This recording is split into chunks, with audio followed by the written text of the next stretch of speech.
অন্তর্বর্তী সরকারের যে এজেন্ডাগুলো রয়েছে তারা যে কোনো মূল্যে তা বাস্তবায়ন করবেই এবং প্রয়োজনে ভয়ঙ্কর একটা বিভাজনের রেখা পুরো জাতির মধ্যে সৃষ্টি করে একটা গৃহযুদ্ধ তারা বাঁধানোর চেষ্টা করবে।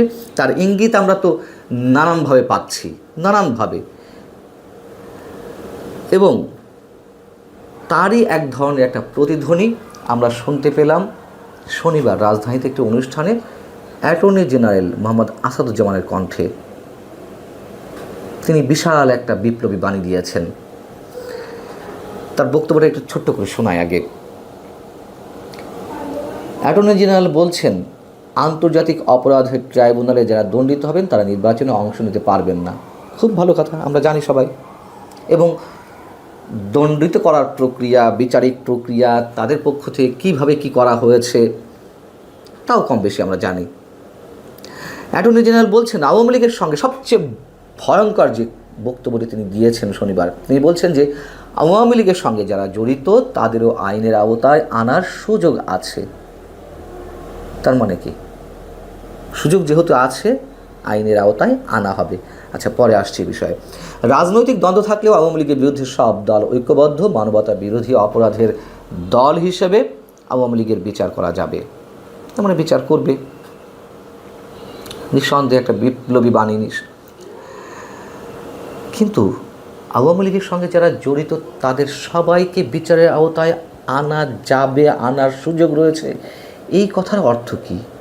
এমন আইন কোথায় বাংলাদেশের?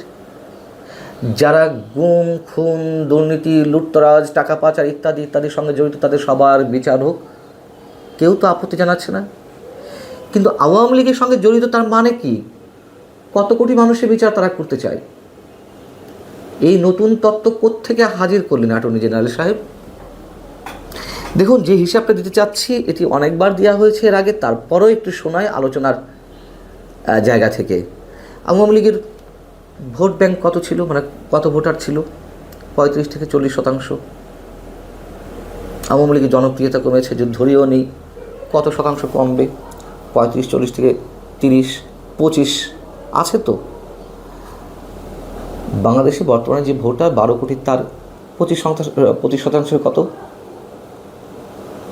2.5 কোটি, মানে 3 কোটি ভোটার। আচ্ছা, জনসংখ্যা যদি 18 কোটি হয়, তার 25% কত? প্রায় 4.5 কোটি।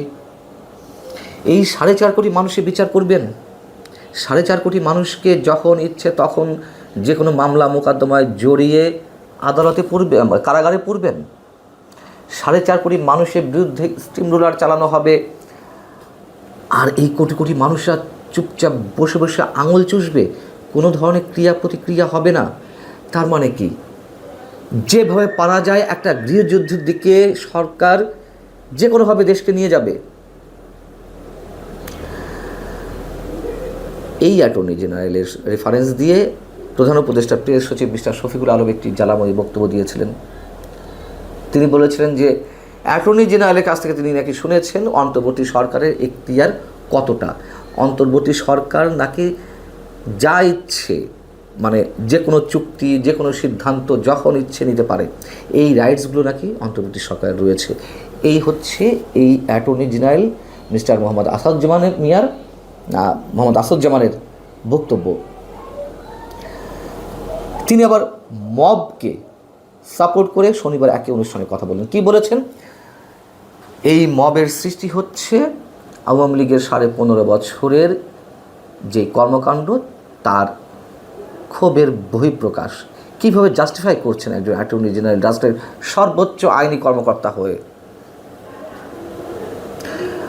অ্যাটর্নি জেনারেল সরকারি পদ নয়, এটা রাষ্ট্র নিযুক্ত পদ। তারপরও আমাদের দেশের যে সংস্কৃতি, তাতে অ্যাটর্নি জেনারেলরা সবসময় সরকারের পারপাসে সার্ভ করেছে, আমরা জানি। যে কোনো আইনি বিষয়ে সরকারকেই সমর্থন করেছে, রাষ্ট্রকে নয়। সব মেনে নিলাম, কিন্তু এ ধরনের ভয়ঙ্কর বিশেষ একটি দলের বিরুদ্ধে দাঁড়িয়ে এ ধরনের ভয়ঙ্কর বক্তব্য দিয়েছেন, ন্যাক্কারজনক, পুরো লেজর বৃত্তি সম্পন্ন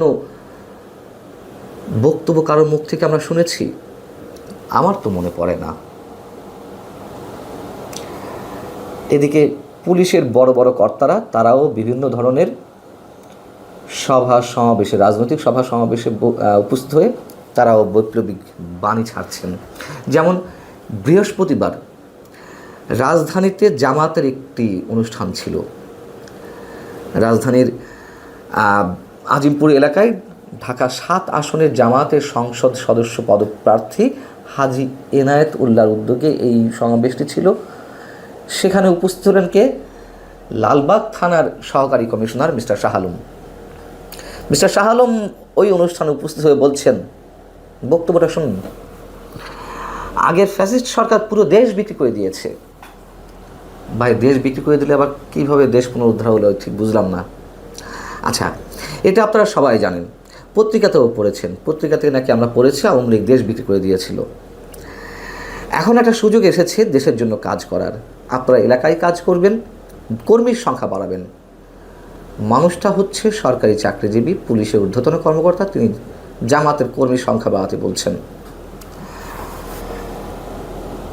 আমরা পুলিশ আমাদের জনগণের সঙ্গে সম্পৃক্ত হতে হবে, দেশপ্রেমিক জনগণের সঙ্গে আমরা কাজ করব। এখন একটা সুযোগ এসেছে ভোট বিপ্লবের। সরকারি চাকরি বিধি অনুযায়ী কোনো সরকারি কর্মকর্তা কোনো রাজনৈতিক দলের সভা সমাবেশে উপস্থিত হয়ে এ ধরনের বক্তব্য দিতে পারেন না, সহজ কথা, আমরা সবাই জানি। আবার এটি আওয়ামী লীগের সময়ও আমরা দেখেছি, অনেক বড় বড় পুলিশ কর্মকর্তা তারা আওয়ামী লীগের বিভিন্ন জনের সভা সমাবেশে উপস্থিত হয়ে এই ধরনের কথা বলেছেন। আর এখন তো তারা বলবেই। কেন বলবেন? প্রতিনিয়ত যে মবের সৃষ্টি হচ্ছে, জানে বাঁচার তো একটা পথ তৈরি করতে হবে। মবের শিকার হয়ে যেভাবে পুলিশ কর্মকর্তারা সহ সরকারি কর্মকর্তাদের চাকরি যাচ্ছে, চাকরিটা তো বাঁচাতে হবে। এই হচ্ছে অন্তর্বর্তী সরকারের সময়কার কাজ। এগুলো চলছে, এগুলো চলবে, আরও ভয়ঙ্কর রূপ ধারণ করবে। এবং সবশেষে আবারও একটু আমরা আমাদের অ্যাটর্নি জেনারেল মিস্টার আসাদুজ্জামানের প্রতি শ্রদ্ধা জ্ঞাপন করতে চাই। শ্রদ্ধা জ্ঞাপন করে বিনয়ের সঙ্গে প্রশ্ন রাখতে চাই, মানুষ এতটা নিচে নামতে পারে সরকারি পদ পদবি বা রাষ্ট্রীয় পদ পদবি রক্ষার জন্য? তারা এখন সেই দৃষ্টান্তগুলো আমাদের সামনে উপস্থিত করছেন। ভালো থাকুন সবাই। আল্লাহ হাফিজ।